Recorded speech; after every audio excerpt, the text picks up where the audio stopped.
May 15th, 2026, Galatians 4:4-5. But when the time had fully come, God sent his Son, born of a woman, born under the law, to redeem those under the law, that we might receive our adoption as sons. 2 Corinthians 6:14. Do not be unequally yoked with unbelievers, for what partnership can righteousness have with wickedness? Or what fellowship does light have with darkness? 1 Corinthians 5:9-11. I wrote you in my letter not to associate with sexually immoral people. It was not including the sexually immoral of this world, or the greedy and swindlers or idolaters.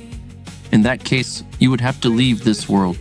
But now, I am writing you not to associate with anyone who claims to be a brother but is sexually immoral or greedy, an idolater or a verbal abuser, a drunkard or a swindler. With such a man, do not even eat. 1 Corinthians 7:12-13. To the rest I say this, I, not the Lord. If a brother has an unbelieving wife and she is willing to live with him, he must not divorce her. And if a woman has an unbelieving husband and he is willing to live with her, she must not divorce him. Reflection. God is never late or early. In his creation, everything is unfolding according to his purpose and as it should. God's election to exist in his creation makes timing very important. He established the character and nature of Christ and placed his genealogy under the power and authority of his written nature. When Jesus was born, he was born as any man would be born and was subject to the authority of the law, even though he was the law. He honored and fulfilled the divine order of God's decree and adoption. Christ did not send the Spirit to us until after his atonement was finished. God cannot remain in the presence of sin without destroying sin.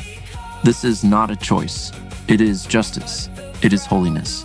God chooses grace and makes the provision to preserve us in our sin and shields us from the perfect justice of his holiness. In the same way, we are to have grace and make provision for those who need mercy to coexist with us. The cult practice of Christianity has brought demonization to conduct that opposes the leader's preference. Paul writes to warn against someone who operates in an authoritative position, such as a pastor, deacon, or elder, who is also an established immoral person. As leaders, we should not bring these people into communal authority. He is not referring to those who sit in a group and quietly participate. The brotherhood is something similar to the disciples, a highly devoted and intentionally integrated life of leaders, not mere strangers and believers. Prayer. May we not devalue the sanctified brotherhood of authority, and may we not judge those in search of your hope by confusing the two. You can provide endurance for loving devotion to fulfill all things in your purposes under heaven.